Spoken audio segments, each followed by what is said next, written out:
এই কাপড়টা আমার বৈদ্যমশাইয়ের স্ত্রী দিলেন। খুব ভালো মানুষ ওনারা।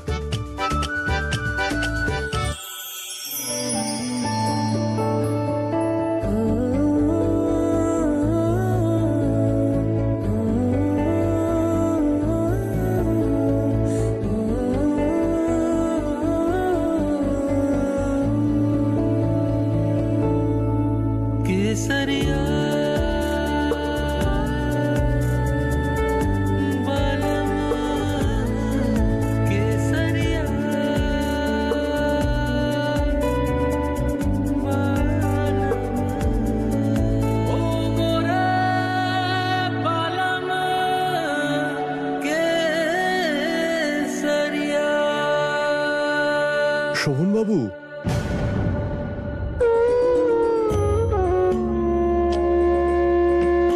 আরে এখন শরীর কেমন আছে মা? হ্যাঁ, আগের থেকে ভালো আছি। আপনি ফুলকে একটা নতুন জীবন দিয়েছেন, তার জন্য অসংখ্য ধন্যবাদ আপনাকে। আরে না না শোভনবাবু, একজন মানুষ যখন আরেকজনকে উপকার করে তখন তাকে কোনোভাবেই ধন্যবাদ দিতে নেই। আর এমনিতেও আপনাদের দুজনের ওপর তো দেবী মায়ের আশীর্বাদ রয়েছে। আপনাদেরকেই খুঁজছিলাম আমি। এটা সিঁদুর, মা তোমায় আজ এটা দেবী মাকে অর্পণ করতে হবে।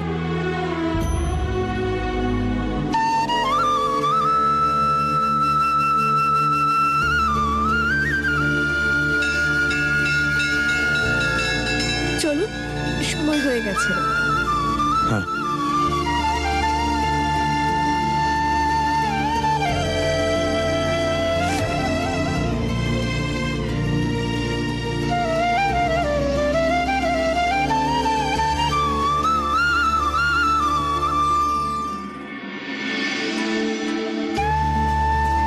জয় দেবী মায়ের জয়, দেবী মায়ের জয়, দেবী মায়ের জয়, জয় দেবী মায়ের জয়।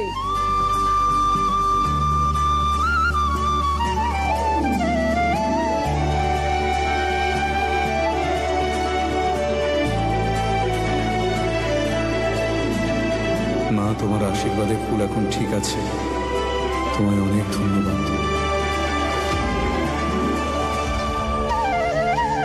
রেবা মা এসে গেছেন, রেবা মা এসে গেছেন।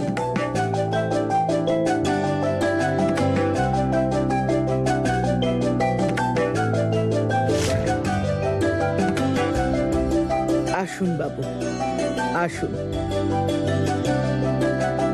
আমার নাম রেবা, এটা আমার গ্রাম, আমার নিজের গ্রাম। দেবী মায়ের পুজো এই গ্রামে বহু বছর ধরে হচ্ছে। পূর্বপুরুষ শুরু করেছিলেন, 100 বছর ধরে হচ্ছে। আপনারা খুব সৌভাগ্যবান। দেবী মা শুধুমাত্র আপনাদের পুজোর অধিকার দিয়েছেন। আমি রেবা এই গ্রামের পক্ষ থেকে আপনাদের দুজনকে পুজোতে যজমান হওয়ার আমন্ত্রণ জানাচ্ছি।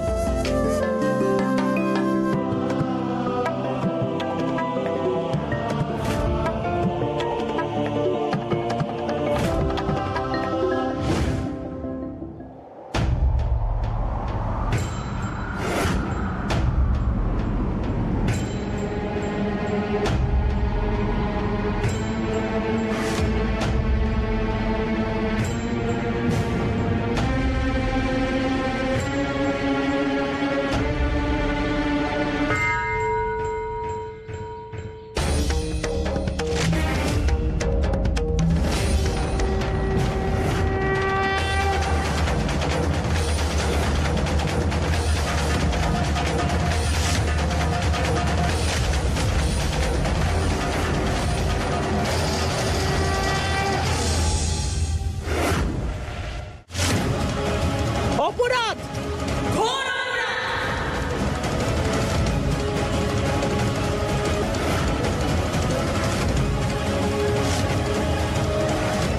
দেবী মা, এ কেমন সংকেত?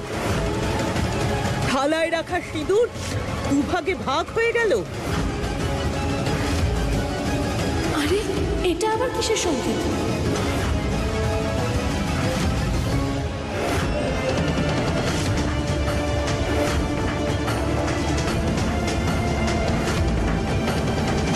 সিঁদুর দুভাগে ভাগ হয়ে গেল? এ কি করে সম্ভব? তোমার হাতের ছোঁয়ায় সিঁদুর দুভাগে ভাগ হয়ে গেল। এ কি অলক্ষণে ঘটনা?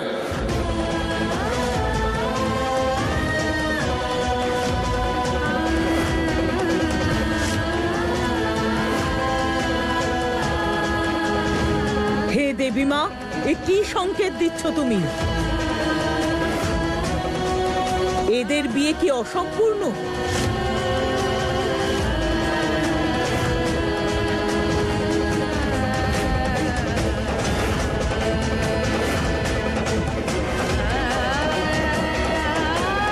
আমাদের এখানে এই ধরনের সম্পর্ককে কলঙ্ক মানা হয়। সত্যি করে বলো, কি সম্পর্ক তোমাদের দুজনের?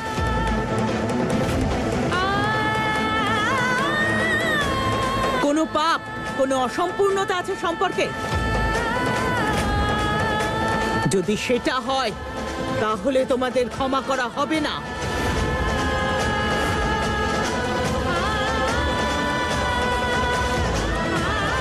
আমাদের বিশ্বাস ভাঙার আর এত বছর ধরে চলে আসা আমাদের এই পুজোকে অশুদ্ধ করার অনুমতি দেব না আর সহ্য করব না।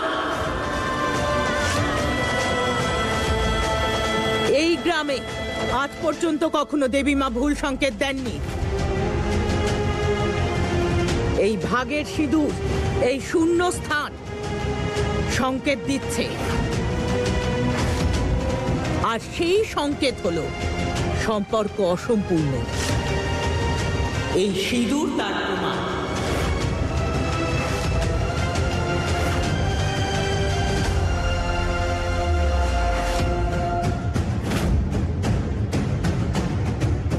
তোমরা দুজন চুপ করে আছো কেন? নিশ্চয়ই কিছু লুকোচ্ছ। আমাদের বিশ্বাস আর ভরসা ভেঙেছো তোমরা দুজনে। এই পুজো করার অধিকার শুধুমাত্র সৎ মানুষের আছে, আর তোমাদের দেখে তো সৎও মনে হচ্ছে না। ভরসা তো দূরের কথা।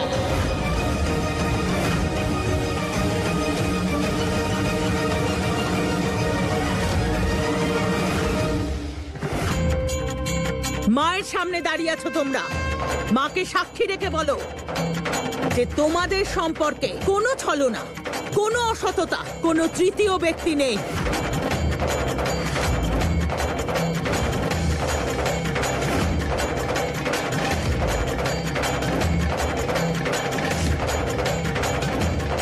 এই বিয়ের বোঝা শুধু 3টে মাসের জন্য টানো। এই বিয়েতে মন থেকে থাকবো না থাকবো কিচ্ছু যায় আসে না।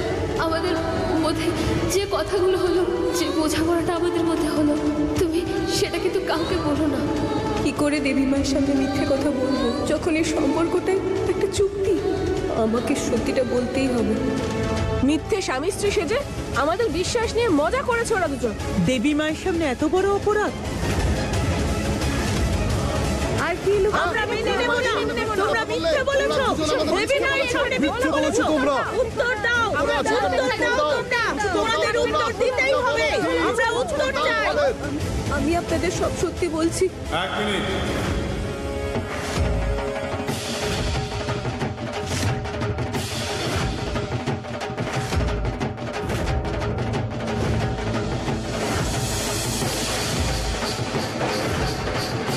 আমি বলছি সত্যিটা কি?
দেবী মাকে সাক্ষী রেখে বলছি, ফুল আর আমার সম্পর্ক সম্পূর্ণ,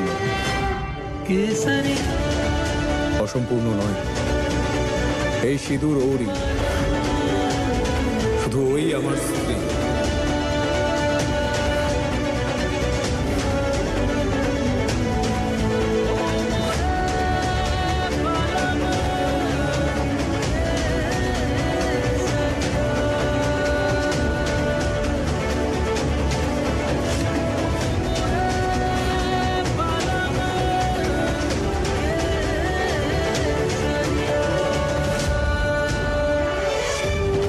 এরপরে আপনার সব সন্দেহ, সব প্রশ্ন আশা করি শেষ। আপনি যদি অনুমতি দেন, আমরা পুজোটা সম্পন্ন করতে পারি। শুনুন, আসুন এবার পুজো শুরু করুন। আসুন।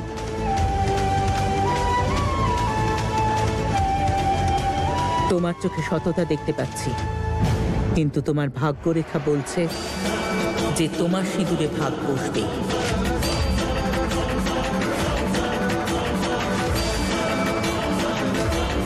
তোমাদের সম্পর্কে তৃতীয় ব্যক্তির ছায়া পড়বে। সামলাতে পারলে সামলিও। ঝড় তো উঠেছে, এই ঝড় তোমাদের সম্পর্ককে শেষ করে দেবে।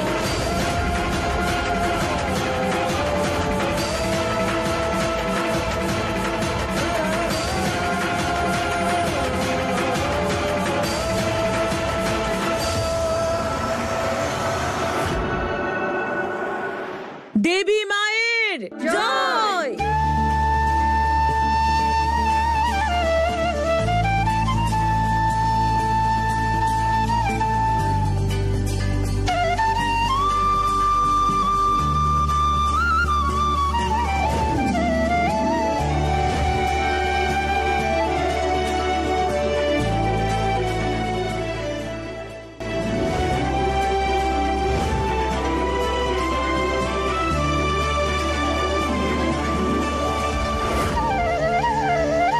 এটা আমাদের গ্রামের একটা বিশেষ নিয়ম।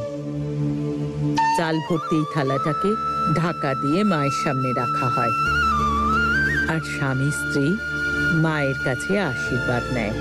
দেবী মায়ের আশীর্বাদে স্বামী স্ত্রীর সম্পর্ক আমৃত্যু থাকে। থালার ঢাকাটা সরালে তোমরা জানতে পারবে যে দেবী মা তোমাদের আশীর্বাদ করেছেন কিনা।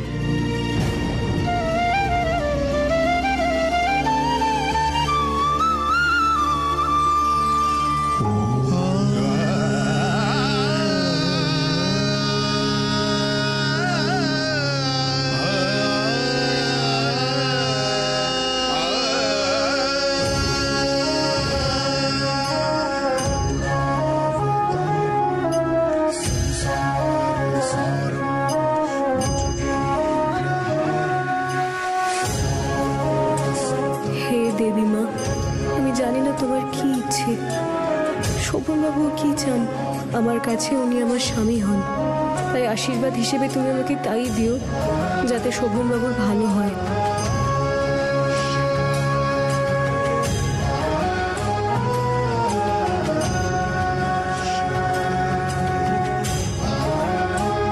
তোমরা দুজন বসো।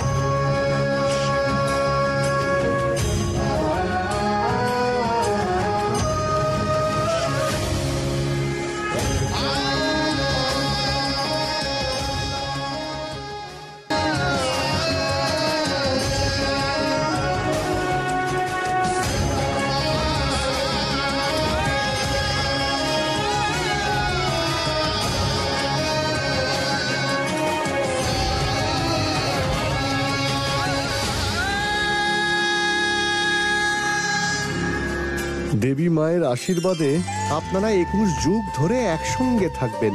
আপনাদের দুজনকে অনেক অনেক শুভেচ্ছা। আপনারা দুজন খুব সুখী হন। দেবী মায়ের জয়।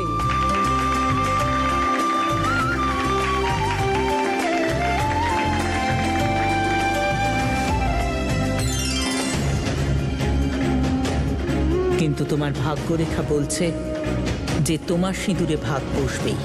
তোমাদের সম্পর্কে তৃতীয় ব্যক্তির ছায়া পড়বে।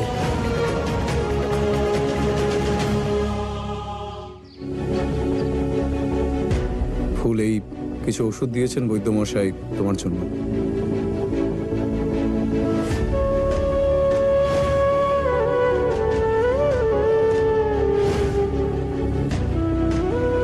কি হয়েছে? তুমি কিছু বলতে চাও? আপনি দেবী মায়ের সামনে মিথ্যে কথা বললেন কেন?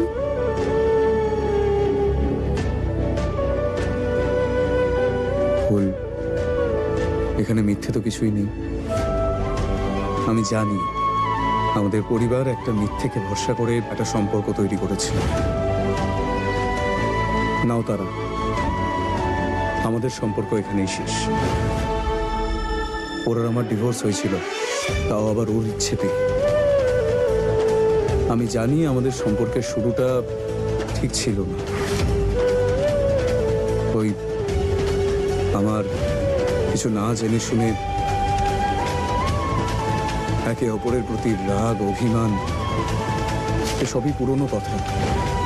এগুলো এখন অতীত। ফুল, আমি সেগুলো ভুলে যেতে চাই। এবার তুমি আমার জীবনে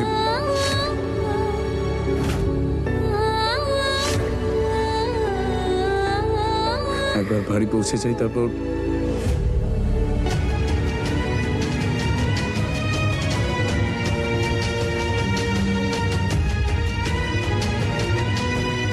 ফুল, বোধহয় এভাবে সিঁথিতে সিঁদুর পরানোটা তোমার পছন্দ হয়নি, কিন্তু আমার কাছে আর কোনো রাস্তা ছিল না। ওদের সবার চোখে তুমি তো দেখলেই কতটা রাগ ছিল। ফুল, ওই সময় আমার যেটা ঠিক মনে হয়েছে আমি সেটাই করেছি।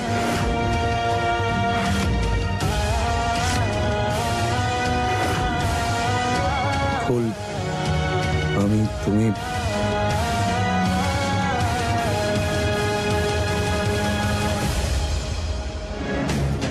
কিন্তু তোমার ভাগ্যরেখা বলছে যে তোমার সিঁদুরে ভাগ বসবেই। তোমাদের সম্পর্কে তৃতীয় ব্যক্তির ছায়া পড়বে। একদিকে এই সম্পর্কটা আরো গভীর হচ্ছে, অন্যদিকে ওই রেবা মা যা বললেন, কি মানে ছিল ওই কথাগুলোর?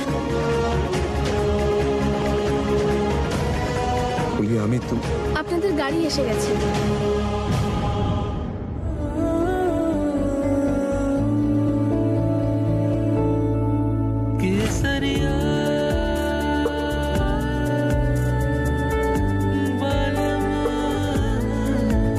কি করে বলি আমি আমার মনের কথা, কিভাবে বোঝাই ও আমার জন্য এখন কি? চলো মা।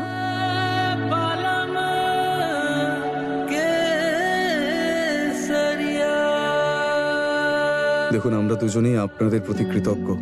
আগামীতে যদি আমাদের কোনো সাহায্যের প্রয়োজন হয়, আরে এ তো আমাদের সৌভাগ্য ছিল। আপনারা দুজনে সুখী হন।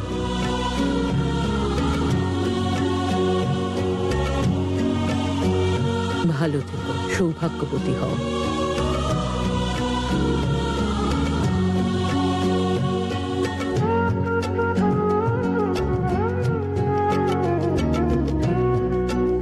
দেবী মা তোমায় শক্তি দিন। আগামী দিনে অনেক লড়াই করতে হবে তোমায়।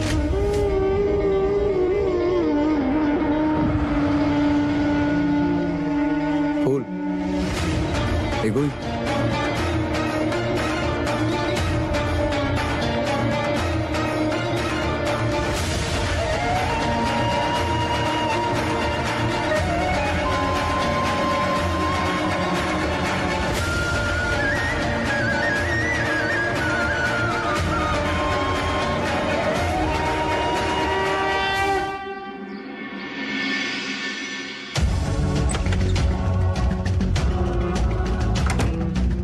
শোনো না, শোভন ফিরে আসার পরেই এটা জানতে পারবো যে ফুল বৌমা শোভনের সঙ্গে দেখা করলো কোথায় আর কিভাবে। আর শোভনের তো দেশের বাইরে থাকার কথা, ও ফিরে এলো কখন? গাও গাও, শোভন আর ওর বউয়ের কীর্তনে তুমি গেয়ে যাও। অজয়কে আমি একা জন্ম দিইনি, তোমারও ছেলেও। সেটার কোনো চিন্তা নেই, ও জেলে পচে মরছে। শোনো, তুমি চিন্তা করো না, আমি গাড়ি পাঠিয়েছি ওদেরকে আনার জন্য। ছন্দ, ছন্দ তোকে চায়ের কথা বলেছিলাম না আমি? কখন আনবি চা? ছন্দ।